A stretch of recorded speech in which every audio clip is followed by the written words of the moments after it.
दोस्तों एक बार फिर से स्वागत है आपका बेरोजगार अड्डा यूट्यूब चैनल पे। दोस्तों प्राइमरी टीचर की तरफ से एक नई सरकारी नौकरी निकल कर आ चुकी है 2025 की, जिसमें आप इस फॉर्म को भर के 2025 के अंदर एक सरकारी नौकरी पा सकते हैं। ऑल ओवर इंडिया से ये फॉर्म भरे जाएंगे। ध्यान इस बात का रखेंगे दोस्तों, इसकी नोटिफिकेशन और इसमें आवेदन करने का लिंक जो है वो एक्टिवेट हो चुका है। किस तरीके से आप भी सरकारी स्कूलों के अंदर आप भी ये प्राइमरी टीचर की भर्ती का फॉर्म भर सकते हैं। ध्यान इस बात का रखिएगा कि इसमें बीएड नहीं मांगी गई है और ना ही आपसे सीटेट मांगा गया है। टेट का एग्जाम अगर आपने नहीं पास किया है, अगर आपने बीएड भी नहीं कर रखा है, तो भी आप इस फॉर्म को अप्लाई कर सकते हैं। और प्राइमरी स्कूलों के अंदर आप भी जो इसमें टीचर वाली जो पोस्ट है वो फॉर्म आप अप्लाई कर सकते हैं। ऑनलाइन आपका फॉर्म भरा जाएगा।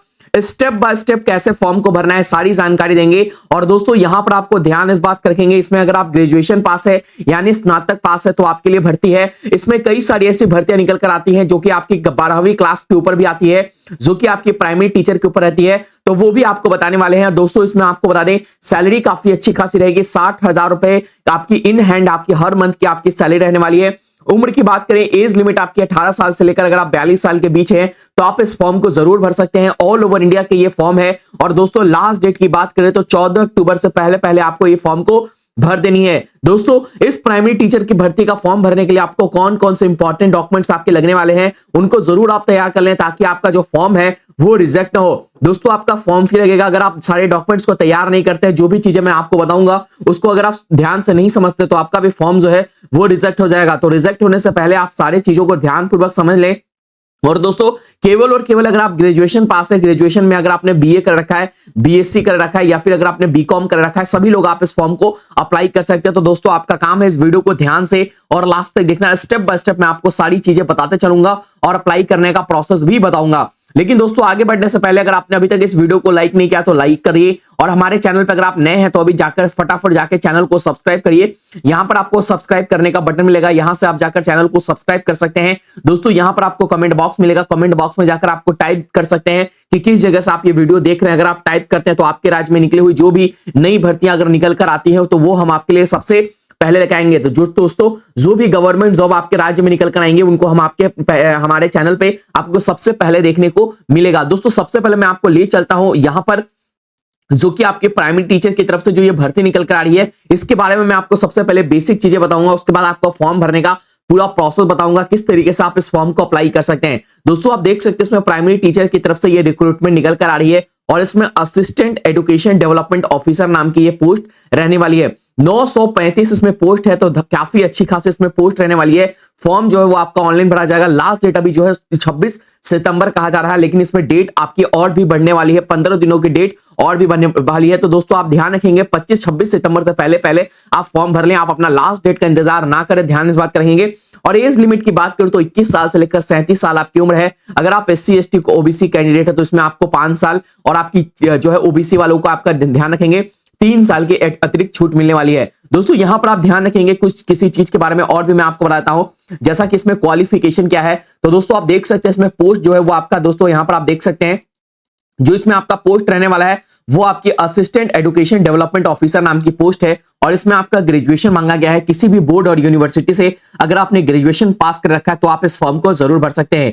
एज लिमिट की बात करें तो 18 साल से लेकर 27 साल आपकी एज लिमिट है। और यहां पर अगर आप बात करते हैं एज लिमिट में, अगर आप SC ST कैंडिडेट हैं, अगर आप ओबीसी कैंडिडेट है तो ध्यान रखेंगे, अगर आप वुमेन है तो आप ध्यान रखेंगे ओबीसी वालों को इसमें 3 साल की और भी छूट मिलेगी और SC ST वालों को 5 साल की और छूट मिलेगी। ये जो आपके 37 साल वाला है वो जनरल कैटेगरी वालों के लिए है। तो जो भी जनरल से हैं, जनरल से मेन हो या वुमेन हो, सभी लोगों के लिए यही है। अगर आप EWS कैंडिडेट है तो भी आपको 37 साल का ही एज लिमिट मिलेगा। और यहां पर आप देख सकते हैं मिनिमम एज आपकी 18 साल मांगी गई है, लेकिन आपकी 18 साल तक आपकी ग्रेजुएशन कंप्लीट नहीं हो पाएगी। तो आप ग्रेजुएशन आपके होते होते आपका 21 ईयर्स हो ही जाएगा, तो आपके लिए ये एज लिमिट मांगी गई है। अगर आप एप्लीकेशन फी की बात करें तो जनरल ओबीसी सारे जनरल लोगों के लिए और अदर स्टेट वालों के लिए 100 रुपए का फॉर्म फी लगेगा। अगर आप SC ST कैंडिडेट तो आपको भी 100 रुपए का ही फॉर्म फी, और फीमेल लोगों के लिए भी 100 रुपए का फॉर्म फी है। ध्यान इस बात रखेंगे। इसके अलावा अप्लाई करने का जो डेट है वो 27 अगस्त से ही शुरू हो चुका है और लास्ट डेट की बात करें तो 26 सितंबर तक ये फॉर्म चलने वाला है। दोस्तों इसमें आपका सिलेक्शन किस बेसिस पे होने वाली है, तो ध्यान इस बात करेंगे। इसमें सबसे पहले आपका रिटन एग्जाम होगा। रिटन एग्जाम को आपको पहले क्वालिफाई करना होगा। क्वालिफाई करते हैं इसके बाद आपकी एक छोटी सी इंटरव्यू ली जाएंगी, उसके बाद आपका डॉक्यूमेंट का वेरिफिकेशन होगा और उसके बाद मेडिकल एग्जामिनेशन होंगी। तो दोस्तों आपको ये सारे के सारे स्टेप फॉलो करने हैं। एग्जाम के अंदर आपको क्या क्या चीजें पूछी जाएंगी, वो आपका पैटर्न क्या रहने वाला है, कौन कौन सी चीजें इसमें दोस्तों इंग्लिश आपसे नहीं पूछी जाएंगी। तो दोस्तों ध्यान इस बात का रखेंगे और सारी की सारी चीजें आज को इस वीडियो में आपको कवर करेंगे कि बताएंगे। अब बात करें इंपॉर्टेंट डॉक्यूमेंट्स अब आपको कौन कौन से तैयार करने हैं। जैसा कि आप देख सकते हैं यहाँ पर इंपॉर्टेंट डॉक्यूमेंट्स से रिलेटेड सारी चीजें आपको दी गई हैं। तो दोस्तों सबसे पहले आपको मैं बता दूं तो इसमें पासपोर्ट साइज के आपके पास फोटोग्राफ्स आपका लगने वाला है। तो 2 से 4 फोटोग्राफ्स आप हमेशा रखें। रिसेंट साइज के फोटो कॉपी को स्कैन किया हुआ फोटोग्राफ्स आपके पास होनी चाहिए। इसके अलावा कैंडिडेट का जो भी आपका सिग्नेचर है वो सिग्नेचर होना चाहिए। आधार कार्ड की कॉपी आपको होना चाहिए। इसके अलावा 10th 12th और ग्रेजुएशन की आपके पास सर्टिफिकेट, अगर आप पोस्ट ग्रेजुएशन वाले पोस्ट पर अप्लाई कर रहे हैं तो इसकी आपकी मार्कशीट आपके पास होनी चाहिए। इसके अलावा बात करें तो कास्ट सर्टिफिकेट, एज प्रूफ के तौर पर आप अपना क्लास 10 का मार्कशीट लगा सकते हैं। बर्थ सर्टिफिकेट आपके पास नहीं है तो छोड़ दीजिए। डिसेबिलिटी सर्टिफिकेट यानी विकलांग लोगों के लिए, जो भी विकलांग लोग हैं उन अपना विकलांग कोटा वाला फॉर्म आप अपना अप्लाई कर सकते हैं। डोमिसाइल सर्टिफिकेट यानी कि आप कहां के निवास प्रमाण पत्र है आपके पास है वो आप लगाना होगा। तो दोस्तों ये सारी चीजें आपसे मांगी गई हैं। अब दोस्तों अप्लाई करने के लिए यहां पर आपको नोटिफिकेशन सबसे पहले आपको डाउनलोड करना होगा। तो नोटिफिकेशन में अगर आप देखते हैं तो यहां पर आप देखेंगे नोटिफिकेशन में भी आपको सारी चीजें देखने को मिलेंगी। यहां पर आपको देखने को अगर आप मैं दिखाने की कोशिश करूं तो दोस्तों यहां पर आप देख सकते हैं 935 यहां पर वैकेंसीज रहने वाली है। दोस्तों यहां पर टोटल नंबर ऑफ वैकेंसी 935 है। अगर आप जनरल कैटेगरी की बात करें तो 374 पोस्ट है। अगर आप बात करें अनुसूचित जाति वालों के लिए तो 150 नंबर जो है पोस्ट यहां पे है। और इसके अलावा 35% जो है इसमें छूट मिलेगा, आरक्षण मिलेगा महिलाओं के लिए। तो महिलाओं के लिए बहुत बड़ी वैकेंसी है। इसमें आप देख सकते हैं महिलाओं को इसमें बड़ा छूट है।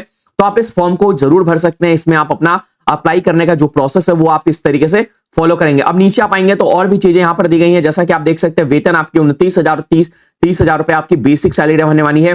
किसी भी मान्यता प्राप्त विश्वविद्यालय से आपके पास स्नातक की डिग्री होनी चाहिए। और दोस्तों यहां पर देख सकते हैं 40 साल आपकी उम्र, 42 साल उम्र आपकी मांगी गई। अब नीचे आएंगे तो चयन प्रक्रिया में आपको एग्जामिनेशन के रिलेटेड सारी चीजें आपसे दी गई हैं। तो सबसे पहले आपको एग्जामिनेशन में आपका सबसे पहला पेपर जो आपका होने वाला है वो दोस्तों आप देखेंगे इंग्लिश, सामान्य इंग्लिश, जो कि जनरल चीजें आपसे इसमें पूछी जाने वाली है, जिसकी इसका आपको एग्जाम होने वाला है। अब बात करें इसमें तो ये आपका 30 नंबर का होगा। 30 नंबर आपको सामान्य इंग्लिश में आपको जनरल इंग्लिश पूछे जाएंगे। इसके अलावा सामान्य हिंदी में आपका 70 नंबर का होगा। ऑब्जेक्टिव टाइप के क्वेश्चन होंगे। 100 क्वेश्चन, 2 घंटे का समय मिलेगा और 100 जो है आपका मार्क्स होगा। इसमें केवल और केवल 30% मार्क्स आपको क्वालिफाई करने के लिए चाहिए। तो केवल अगर आप हिंदी में ही अगर आप 30% नंबर ला देते हैं तो आप इसमें क्वालिफाई कर जाएंगे। ध्यान इस बात का रखेंगे। अगर आप अंग्रेजी को टच भी नहीं करते, अंग्रेजी में अगर मात्र 5-6 सवाल भी आप सही करते हैं तो आप अपने हिंदी में इसमें जो है सिलेक्शन पा सकते हैं, इसमें क्वालिफाई कर सकते हैं। जो मेन आपका पेपर होगा वो सामान्य अध्ययन और जनरल एप्टीट्यूड होगा, जो कि आपका जीके होगा और यहाँ पर आपका मैथ्स होगा और रीजनिंग होगा। तो दोस्तों यहाँ पर आप देखेंगे इसमें भी आपको 100 क्वेश्चन के 2 घंटे के सवाल होंगे और यही से आपका मेरिट बनने वाला है। और 1/3 नंबर आपका काटा जाएगा अगर आप किसी भी प्रकार का कोई भी सवाल को अगर आप गलत करते हो। तो इस तरीके से आपका इसमें सिलेक्शन होने वाली है। किस तरीके से आपको एग्जाम होगा, एग्जाम से रिलेटेड सारी चीजें आपको इस नोटिफिकेशन में दी गई है। अगर आप प्राइमरी टीचर बनना चाहते हैं, इसमें आपका सीटेट वगैरह कुछ नहीं चाहिए, केवल और केवल आपके पास ग्रेजुएशन की डिग्री है तो आप इसमें अप्लाई कर पाएंगे। फॉर्म फी आपका 100 रुपए लगेगा। दोस्तों यहाँ पर आप देख सकते हैं जो भी लोग फॉर्म भरना चाहता है उसका 100 रुपए का फॉर्म फी लगेगा। अगर आपको इसको अप्लाई करना है तो सबसे पहले आपको इसकी नोटिफिकेशन यहाँ पर आप देख सकते हैं ऑफिशियल वेबसाइट जो है, ये नोटिफिकेशन बीपीएससी की तरफ से निकल कर आ रही है, बिहार पब्लिक सर्विस कमीशन की तरफ से। इसमें न्यू रजिस्ट्रेशन आपको सबसे पहले करना होगा और न्यू रजिस्ट्रेशन आप करेंगे तो सबसे पहले आपको न्यू रजिस्ट्रेशन वाले कॉलम पे क्लिक करना है और यहां पर आपको नोटिफिकेशन में आपको देखने को मिलेगा जैसा कि आप देख सकते हैं इसमें सबसे पहले आपको अपना ईमेल आईडी, मोबाइल नंबर, ये सारी चीजें भरनी होंगी और यहां से आप अपना फॉर्म भरेंगे। सबसे पहले रजिस्ट्रेशन करेंगे, उसके बाद आप अपना फॉर्म भरेंगे। तो दोस्तों उम्मीद करता हूं आपको मैंने जो भी चीजें बताया वो सारी चीजें आपको समझ में आ रहा होगा। अगर आपको फॉर्म भरना है तो इस प्राइमरी टीचर का फॉर्म आप भर सकते हैं और 2025 के अंदर आप भी एक सरकारी नौकरी पा सकते हैं, जो कि आपकी प्राइमरी टीचर वाली एक वैकेंसी रहने वाली है। एजुकेशन डिपार्टमेंट की तरफ से निकल कर आने वाली ये भर्ती रहने वाली है। मिलते हैं नई वीडियो में एक नई सरकारी नौकरी के साथ, तब तक के लिए धन्यवाद।